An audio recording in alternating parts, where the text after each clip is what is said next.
Good morning students, मेरा नाम है मोहम्मद हुसैन और आज हम जो टॉपिक लेंगे वो लेंगे हम ज्योग्राफी का। एक इंपॉर्टेंट टॉपिक है लैटिट्यूड्स और लॉन्गिट्यूड्स का।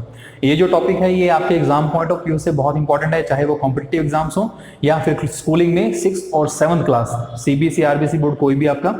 ये जो टॉपिक है इसके अंदर हम बेसिकली पढ़ेंगे ग्लोब के बारे में, लॉन्गिट्यूड के बारे में, लैटिट्यूड के बारे में और जो डिफरेंट काइंड्स ऑफ लैटिट्यूड्स और लॉन्गिट्यूड्स जो है, ठीक है, उसके बारे में हम इस चैप्टर के अंदर पढ़ेंगे। और उसके अलावा जो डिफरेंट जोन्स हैं, ठीक है, हीट जोन्स जिनको हम बेसिकली बोलते हैं, उसके बारे में इस टॉपिक में हम क्लियर करेंगे। तो देखिए हमारी जो अर्थ है उसका एक पर्टिकुलर एक झुकाव है, उसका एक पर्टिकुलर एक्सिस है, ठीक है। तो उसका ये जो एक्सिस है 23.5 डिग्री है और ये 23.5 डिग्री होने की वजह ये है कि हमारी जो अर्थ है करोड़ों अरबों सालों से अलग अलग कोलाइजन से गुजरी है, यानी कई सारे टकराव इसके साथ हुए हैं जिसकी वजह से इसका जो एक्सिस है वो धीरे धीरे झुकता गया है। और आप सभी को मालूम है कि अर्थ तो जो है हमारी वो सन के चारों तरफ जो है रिवोल्व और रोटेशन करती है, ठीक है, अपने एक्सिस पे रोटेट करती है और सन के चारों तरफ रिवोल्व करती है, जिसकी वजह से हमारे दिन और रात बनते हैं और हमारे अलग अलग जो सीजन्स हैं वो बनते हैं, ठीक है। जैसे विंटर है, समर है, डे और नाइट जो है वो तैयार होते हैं।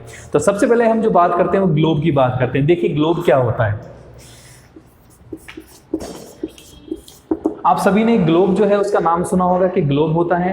तो ग्लोब जो है वो एक ट्रू मॉडल ऑफ अर्थ होता है, ठीक है, यानी उस ट्रू मॉडल ऑफ अर्थ से हम ये पता कर सकते हैं कि हमारे डिफरेंट कॉन्टिनेंट्स, डिफरेंट कंट्रीज और डिफरेंट लॉन्गिट्यूड्स और लैटिट्यूड्स उनकी लोकेशन क्या है, उससे उस ग्लोब से हमें इतना मालूम हो सकता है। लेकिन जब कभी हमें किसी पर्टिकुलर जगह के बारे में, पर्टिकुलर कॉन्टिनेंट के बारे में या पर्टिकुलर लैटिट्यूड या लॉन्गिट्यूड के बारे में या किसी कंट्री के बारे में, ओशन के बारे में डिटेल्ड नॉलेज चाहिए होती है, तब हम मैप्स का यूज़ करते हैं, ठीक है। मैप्स का जो है वो एक डिफरेंट टॉपिक हम लेंगे, मैप्स में आपको जो है बाद में अलग जो नेक्स्ट टॉपिक होगा उसमें बताऊंगा, ठीक है। आज हम बेसिकली लॉन्गिट्यूड्स, लैटिट्यूड्स और ग्लोब्स के बारे में ही बात करेंगे। तो जो ग्लोब है आपको मैंने आपको बता दिया ट्रू मॉडल ऑफ अर्थ होता है। आपको ग्लोब, आप सभी ने वैसे ग्लोब देखा होगा, डिफरेंट काइंड्स ऑफ ग्लोब आते हैं, छोटे बड़े सभी ग्लोब्स आते हैं। फिर भी मैं आपको एक डायग्राम जो है बना के दिखा देता हूं। आप सभी ने ग्लोब जो है जरूर देखा होगा, कहीं ना कहीं आपने इस ग्लोब को जरूर देखा होगा। आपके स्कूल में किसी स्टेशनरी की दुकान पर आपने इसको जरूर समझा होगा, ठीक है। ये आप सभी को पता है हमारे अर्थ का जो एक्सिस है वो ये है, ठीक है, ये 23.5 डिग्री, ठीक है, 23.5 डिग्री, ठीक है। इस ग्लोब में हम इतनी ही बात करेंगे, इससे ज़्यादा इसमें डिटेल में हम नहीं जाएंगे, ठीक है। मैंने आपको बता दिया ग्लोब जो है वो सिर्फ हमारे इतना ही काम आता है कि जिससे कि हम पर्टिकुलर हमारी अर्थ पे डिफरेंट जो लोकेशंस हैं, चाहे वो किसी कंट्री की हो, चाहे वो लॉन्गिट्यूड हो, ओशन हो, कॉन्टिनेंट हो, उसके बारे में जब हमें पता करना होता है तो हम ग्लोब का इस्तेमाल कर सकते हैं। लेकिन जब कभी हमें डिटेल्ड नॉलेज चाहिए होगी तो हमेशा मैप का ही यूज़ करेंगे, ठीक है। तो ये आपका ग्लोब हो गया। देखिए लैटिट्यूड्स जो होते हैं वो हमारे अर्थ के पैरेलल्स होते हैं, ठीक है। ये जो लैटिट्यूड्स और लॉन्गिट्यूड्स हैं बेसिकली क्या है, इमेजिनरी लाइंस हैं। ऐसा नहीं है हमारे अर्थ के ऊपर रियल लाइंस हो, ऐसा नहीं है, ठीक है। जो हमारे ज्योग्राफर्स हैं या जो जियोलॉजिस्ट हैं, ठीक है, उन्होंने अर्थ को समझने के लिए अच्छे तरीके से डिफरेंट काइंड्स ऑफ लोकेशंस को समझने के लिए ये जो इमेजिनरी लाइंस हैं इनको क्रिएट किया, जिससे कि डिफरेंट जो जगह, डिफरेंट जो लोकेशंस हैं उनके बारे में मालूम हो सके, उनका कैसा क्लाइमेट है उसके बारे में मालूम हो सके, ठीक है, और किस तरीके के हैबिटेट्स जो है वो इकोलॉजी जो है वहाँ पर होती है उसके बारे में मालूम हो सके। इसलिए हमारे जो जियोलॉजिस्ट हैं उन्होंने ये इमेजिनरी लाइंस जो है वो क्रिएट की हैं, ठीक है। अब इन इमेजिनरी लाइंस में देखिए हमारे कौन कौन से इंपॉर्टेंट जो है वो लैटिट्यूड्स आते हैं, उसके बारे में मैं आपको बताता हूँ। देखिए अर्थ का एक डायग्राम जो है मैं बना रहा हूँ आपके सामने, देखिएगा।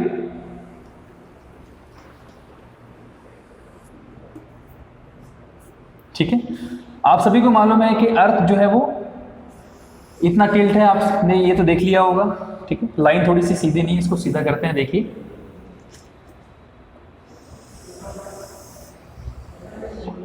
ठीक है। ये आपका 23.5 डिग्री, ठीक है, ये अर्थ का टिल्ट है। ये जो पॉइंट है इसको हम नॉर्थ पोल बोलते हैं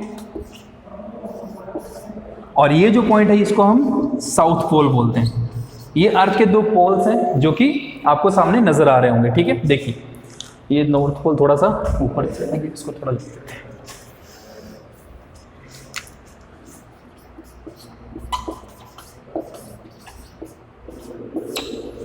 देखिए तो ये जो लैटिट्यूड्स हैं, इन लैटिट्यूड्स में सबसे इंपॉर्टेंट लैटिट्यूड्स जो आता है वो सबसे पहला आपका आता है इक्वेटर, ठीक है। तो देखिएगा ये आपका है इक्वेटर। इसको सीधा सीधे लाइंस में समझने की कोशिश करते हैं तो देखिए ये आपका है इक्वेटर। ये जो इक्वेटर है ये एक लैटिट्यूड है और ये एक इमेजिनरी लाइन है, ठीक है, रियल लाइन नहीं है, ध्यान रखिएगा। ये एक इमेजिनरी लाइन है और इसकी जो वैल्यू है डिग्रीज में वो 0 डिग्री है, ठीक है। और ये हमारी अर्थ को 2 इक्वल पार्ट्स में डिवाइड करता है, नॉर्दर्न हेमिस्फीयर और सदर्न हेमिस्फीयर के अंदर।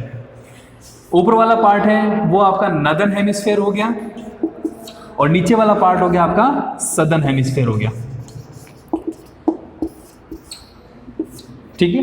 तो ये सदर्न हेमिस्फीयर और नॉर्दर्न हेमिस्फीयर हो गए, ये हमारे अर्थ के 2 पार्ट्स हो गए। ये अर्थ को 2 इक्वल हाफ्स में डिवाइड करता है, नॉर्दर्न हेमिस्फीयर और सदर्न हेमिस्फीयर। इसके अलावा और जो इंपॉर्टेंट लैटिट्यूड्स हैं वो देखिए, इसी इक्वेटर के ऊपर एक लैटिट्यूड है और इसी इक्वेटर के नीचे एक लैटिट्यूड है। एक लैटिट्यूड आपका नॉर्दर्न हेमिस्फीयर में, एक लैटिट्यूड आपका सदर्न हेमिस्फीयर में। नॉर्दर्न हेमिस्फीयर में जो इक्वेटर के जस्ट ऊपर वाला लैटिट्यूड है उसको हम बोलते हैं Tropic of Cancer, Tropic of Cancer. और नीचे वाला जो है सदर्न हेमिस्फीयर में जो लैटिट्यूड है उसको हम बोलेंगे Tropic of Capricorn, Tropic of Capricorn. फिर देखिए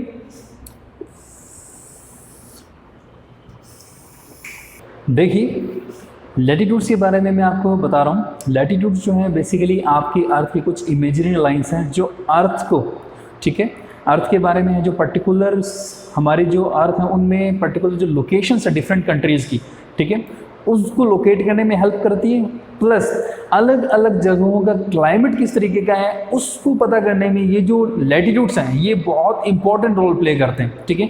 आप सभी को मालूम है कि अलग अलग जगहों का जो क्लाइमेट होता है वो अलग अलग तरीके का होता है, ठीक है। कहीं पर बहुत ज़्यादा सर्दी पड़ती है, कहीं पर एनी टाइम बर्फ़ रहती है, कहीं पर बहुत ज़्यादा गर्मी पड़ती है, ठीक है, और कहीं पर जो क्लाइमेट है वो ह्यूमिड टाइप रहता है। तो डिफरेंट डिफरेंट लोकेशंस का जो क्लाइमेटिक कंडीशंस है वो डिफरेंट डिफरेंट होती हैं, ठीक है। इन सभी का कारण यही है कि उनकी जो लोकेशन है वो अलग अलग जगहों पर होने के कारण उनका क्लाइमेटिक कंडीशंस डिफरेंट होती हैं, ठीक है, अलग अलग क्लाइमेटिक कंडीशंस होती हैं, यानी उनका जो मौसम है वो अलग अलग तरीके का होता है। अब देखिए मैं आपको एक डायग्राम के थ्रू समझाने की कोशिश करता हूं कि किस तरीके से जो लैटिट्यूड्स हैं वो हमारी हेल्प करते हैं या कौन कौन से इंपॉर्टेंट लैटिट्यूड्स जो हैं वो हमारे सामने मौजूद है। देखिए सबसे इंपॉर्टेंट जो लैटिट्यूड है वो है आपका ये इक्वेटर, ठीक है, जिसको हम मध्यांतर रेखा भी बोलते हैं। हिंदी में मध्यांतर रेखा बोलते हैं और इंग्लिश में इसको इक्वेटर बोलते हैं। ये जो लाइन है आपकी, ठीक है, आपने देखा होगा आपको ऐसे ये सारी लाइन टेढ़ी है। टेढ़ी इसलिए बनाई क्योंकि हम सभी को पता है कि हमारा जो अर्थ का एक्सिस है वो कितना आता है 23 डिग्री एंड हाफ आता है। अर्थ का जो झुकाव है उसकी वजह से हमारी अर्थ झुकी हुई है। तो ये डायग्राम भी मैंने उसी तरीके से आपको समझाने के लिए बनाया है। तो सबसे इंपॉर्टेंट है आपका इक्वेटर। इक्वेटर देखिए इसको हम हिंदी में मध्यांतर रेखा भी बोलते हैं और ये जो इक्वेटर है अर्थ को 2 इक्वल पार्ट्स में डिवाइड करता है, नॉर्दर्न हेमिस्फीयर और सदर्न हेमिस्फीयर। इतना ध्यान रखिएगा पहले, बाकी लाइंस पर एक बार ध्यान मत दीजिए, आप सिर्फ ध्यान दीजिए इक्वेटर के ऊपर। ये जो आपका इक्वेटर है ये अर्थ को 2 इक्वल पार्ट्स में डिवाइड करता है। इसमें सबसे पहले तो है आपका नॉर्दर्न हेमिस्फीयर, ये पूरा का पूरा नॉर्दर्न हेमिस्फीयर है, और इसी तरीके से नीचे वाला पार्ट इसका सदर्न हेमिस्फीयर, ये पूरा का पूरा पार्ट क्या है सदर्न हेमिस्फीयर। एक लैटिट्यूड तो ये हो गया जो अर्थ को 2 इक्वल पार्ट्स में डिवाइड करता है। अब अर्थ के जस्ट ऊपर, सॉरी इक्वेटर के जस्ट ऊपर की तरफ क्या है आपका ट्रॉपिक ऑफ कैंसर, ये भी एक लैटिट्यूड है। और अर्थ के साउदर्न हेमिस्फीयर में, इक्वेटर के साउदर्न हेमिस्फीयर में कौन सा है आपका ट्रॉपिक ऑफ कैप्रिकॉर्न। उसी तरीके से ट्रॉपिक ऑफ कैंसर से थोड़ा ऊपर जाते हैं तो वहां पर कौन सा लैटिट्यूड है आर्कटिक सर्कल, और ट्रॉपिक ऑफ कैप्रिकॉर्न के थोड़ा नीचे आते हैं तो वहां आपका अंटार्कटिक सर्कल। ये सारे के सारे आपके लैटिट्यूड्स हैं और इंपॉर्टेंट लैटिट्यूड्स हैं। इन लैटिट्यूड की मदद से हम दुनिया भर के जो क्लाइमेटिक कंडीशंस हैं उनका पता कर सकते हैं। वो कैसे कर सकते हैं वो भी आपको जब मैं हीट जोन समझाऊंगा तो आपको समझ में आएगा। आपको साइड में इनकी डिग्रीज नजर आ रही होंगी सभी की, ठीक है, ये डिग्रीज देखिए आप। डिग्रीज में देखिए इक्वेटर की डिग्री कितनी है 0 डिग्री, क्योंकि बिल्कुल सेंटर में है, ठीक है। इसी के अकॉर्डिंग बाकी जो डिग्रीज हैं उनको हम डिटरमाइन करते हैं, तय करते हैं। ट्रॉपिक ऑफ कैंसर जो है वो 23 डिग्री एंड हाफ नॉर्दर्न में, ट्रॉपिक ऑफ कैप्रिकॉर्न है 23 डिग्री हाफ सदर्न में। Arctic circle 66 degree half northern में, Antarctic circle 66 degree and half southern में। तो ये कुछ एक इंपॉर्टेंट लैटिट्यूड्स हैं जो आपको समझने चाहिए और ये आपके एग्जाम पॉइंट ऑफ व्यू से काफी इंपॉर्टेंट है। अभी जो नेक्स्ट है वो आपको मैं समझाने वाला हूँ हीट जोन्स के बारे में। तो देखिए हीट जोन्स पढ़ने से पहले मैं आपको एक बार जो कुछ इंपॉर्टेंट लैटिट्यूड्स हैं उनके बाद उनका जो नाम है वापस से मैं यहाँ पर लिख देता हूँ ताकि आपको याद रह जाए, आप उसको रिमेंबर कर सकें। देखिए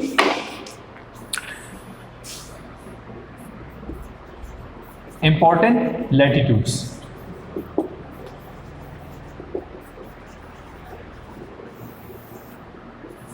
इंपॉर्टेंट लैटिट्यूड्स में सबसे पहला लैटिट्यूड आपका आता है इक्वेटर, जो कितने डिग्री पर है 0 डिग्री। सेकंड आपका आता है ट्रॉपिक ऑफ कैंसर, ये आता है 23 degree and half north. N का मतलब नॉर्थ है और इसको नॉर्थ क्यों लिखते हैं, क्योंकि ये नॉर्दर्न हेमिस्फीयर में आता है इसलिए। थर्ड है आपका ट्रॉपिक ऑफ कैप्रिकॉर्न, इसकी भी लोकेशन सेम है 23 डिग्री एंड हाफ, लेकिन ये साउथ में है आपका, ठीक है 23 डिग्री एंड हाफ साउदर्न, ठीक है, इसलिए यहां पर इसको हम यूज कर रहे हैं साउथ।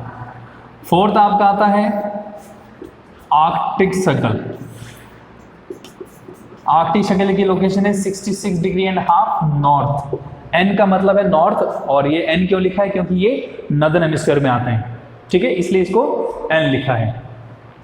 फिफ्थ देखिए आपका है Antarctic circle, Antarctic circle, Antarctic circle की भी location same degrees 66 degree and half south, ठीक है, ये ध्यान रखें। तो ये कुछ एक इंपॉर्टेंट लैटिट्यूड्स हैं जो आपको याद रखने हैं, कई बार एग्जाम में पूछ लिया जाता है। 6 और 7 के तो वैसे भी एक्सरसाइज में है, ये चैप्टर है पूरा का पूरा एक, और बाकी जो अदर कॉम्पिटेटिव एग्जाम्स है उनमें कई बार इनकी डिग्रीज पूछ ली जाती है या इनकी लोकेशन पूछ ली जाती है, इसके बारे में कई क्वेश्चन जो है देखने को हमें मिल जाते हैं। तो अब जो नेक्स्ट टॉपिक है हम हीट जोन्स के बारे में शुरू करते हैं। देखिए हीट जोन्स क्या होते हैं उसके बारे में हम पढ़ेंगे। तो देखिए हीट जोन्स की हम बात करते हैं अभी। बेसिकली हीट जोन्स होते क्या हैं आपके? हीट जोन्स होते हैं वो जोन्स होते हैं जहां पर जो क्लाइमेटिक कंडीशंस उनका हमें पता लगता है कि सबसे ज़्यादा गर्मी कहाँ पड़ती है, या वो एरियाज कौन से जहाँ पर सर्दी और गर्मी इक्वल पड़ रही है, या वो एरियाज कौन से जहाँ पर सिर्फ और सिर्फ विंटर्स हैं, बर्फ ही बर्फ है, और वो एरियाज जहाँ पर सिर्फ बहुत ज़्यादा गर्मी है, विंटर्स नाम की चीज़ नहीं, ठीक है।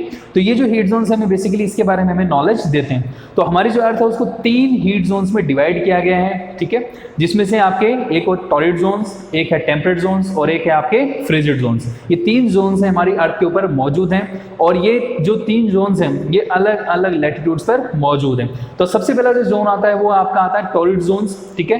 टॉर्रिड जोन्स वो होते हैं जो बेसिकली ऐसे एरियाज जहां पर साल भर में एटलीस्ट एक बार जितने भी लैटिट्यूड्स हैं ट्रॉपिक ऑफ कैंसर से लेकर ट्रॉपिक ऑफ कैप्रिकॉर्न के बीच में जितने भी लैटिट्यूड्स हैं वहां पर साल में एक बार कम से कम सूरज जो है या सन जो है वो बिल्कुल ओवरहेड हो, यानी बिल्कुल सर के ऊपर आ जाए, ठीक है। ऐसी कंडीशन जहां पर बनती है वो एरियाज को हम टॉर्रिड जोन्स कहते हैं, और ऐसी कंडीशन जो है वो सिर्फ और सिर्फ बनती है हमारे ट्रॉपिक ऑफ कैंसर से लेकर ट्रॉपिक ऑफ कैप्रिकॉर्न तक। देखिएगा मैं आपको पहले तो वो तीनों जो आपके नाम है वो लिख देता हूं जो हीट जोन्स हैं। ये डायग्राम जो है इसी डायग्राम से आपको समझ में आ जाएगा। देखिए इंपॉर्टेंट हीट जोन्स, ठीक है। हीट जोन्स में देखिए सबसे पहले आपके आते हैं टॉर्रिड जोन्स, ठीक है। नेक्स्ट है आपके टेम्परेट जोन्स, टेम्परेट इनको मॉडरेट जोन्स भी हम बोलते हैं, मॉडरेट। और थर्ड है आपके फ्रिजिड जोन्स, फ्रिजिड जोन्स, ठीक है। सीधी सी डेफिनेशन की इनकी अगर मैं बात करूं तो देखिए टॉर्रिड जोन्स वो है जहां पर गर्मी बहुत ज्यादा रहती है, टेम्परेट वो है जहां पर सर्दी और गर्मी इक्वल टाइप्स रहती है, यानी लंबे समय तक थोड़ी ठंड ज्यादा रहती है, गर्मी थोड़ी कम रहती है। और फ्रिजिड जोन्स वो है जहां पर सिर्फ और सिर्फ ग्लेशियर्स हमें नजर आते हैं। सीधी सीधी डेफिनेशन इनकी है, डिटेल में मैं भी आपको आगे बताऊंगा। तो सबसे पहले हम बात कर लेते हैं टॉर्रिड जोन की। टॉर्रिड जोन कौन से हैं? टॉर्रिड जोन्स आपके जो है बेसिकली वो एरियाज इस ट्रॉपिक ऑफ कैंसर से लेकर इस ट्रॉपिक ऑफ कैप्रिकॉर्न के बीच में जितने भी लैटिट्यूड्स हैं, यानी इन लैटिट्यूड्स में जितनी भी जगह हैं, जितने भी कॉन्टिनेंट, जितनी भी कंट्रीज आ रही हैं, उन कंट्रीज में कम से कम साल में एक बार, at least once in a year, यानी साल में एक बार सूरज जो है बिल्कुल सर के ऊपर आ जाए, ठीक है। ऐसे जो जोन्स हैं वो आपके, ऐसे जो कॉन्टिनेंट्स हैं, ऐसी जो जगह हैं वो टॉरिड जोन्स में आती हैं। और ये टॉरिड जोन्स वाला इलाका कौन सा है आपका? ट्रॉपिक ऑफ कैंसर से लेकर ट्रॉपिक ऑफ कैप्रिकॉर्न। मैं लिख देता हूं, आपको ध्यान में रह जाएगा। ये आपके आते हैं टॉरिड जोन्स, टॉरिड जोन्स, ठीक है, ध्यान रखिएगा। तो टॉरिड जोन्स वाला एरिया कौन सा हो गया आपका? वो वाला एरिया जो ट्रॉपिक ऑफ कैंसर से लेकर ट्रॉपिक ऑफ कैप्रिकॉर्न के बीच में हो और कम से कम साल में सूरज जो है वो एक बार इनके सर पे हो, ठीक है। उन एरियाज को हम टॉरिड जोन्स।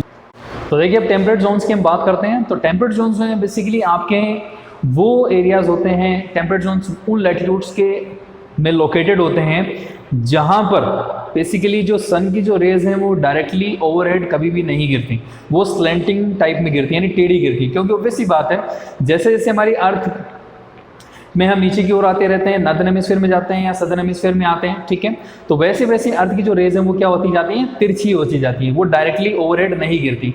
उसकी वजह से ये जो जोन्स हैं वो डेवलप होते हैं, टेम्परेट जोन्स बनते हैं, जहां पर आप देखेंगे जैसे इन जोन्स में जो भी एरियाज और कॉन्टिनेंट्स आते हैं वहां पर गर्मी भी अच्छी पड़ती है, तो हम कह सकते हैं सर्दी भी एक बहुत ही बेहतर तरीके से पड़ती है, ठीक है। तो देखिए टेम्परेट जोन्स आपके कौन से एरियाज हैं, वो देखिए। टेम्परेट जोन्स हैं बेसिकली आपके ट्रॉपिक ऑफ कैंसर से लेकर अंटार्कटिक सर्कल सदर्न हेमिस्फीयर में, और ट्रॉपिक ऑफ कैंसर से लेकर आर्टिक सर्कल नॉर्दर्न हेमिस्फीयर में। ये जो आपके एरिया है वो आपके टेम्परेट जोन्स में आते हैं, ठीक है, टेम्परेट जोन्स। ये ध्यान रखिएगा, आपको याद रहिएगा, ठीक है। नॉर्दर्न हेमिस्फीयर में तो ट्रॉपिक ऑफ कैंसर से लेकर आर्कटिक सर्कल तक, और सदर्न हेमिस्फीयर में ट्रॉपिक ऑफ कैप्रिकॉर्न से लेकर अंटार्कटिक सर्कल तक, ये आपके टेम्परेट जोन्स होते हैं, ठीक है। इन जगहों पर या ये जो लैटिट्यूड्स हैं यहाँ पर कभी भी अर्थ की जो सन की जो रेज हैं वो कभी भी डायरेक्टली नहीं गिरती, वो हमेशा तिरछी गिरती हैं, जिसकी वजह से यहाँ पर टेम्परेचर जो है वो थोड़ा डाउन ही रहता है, ठीक है।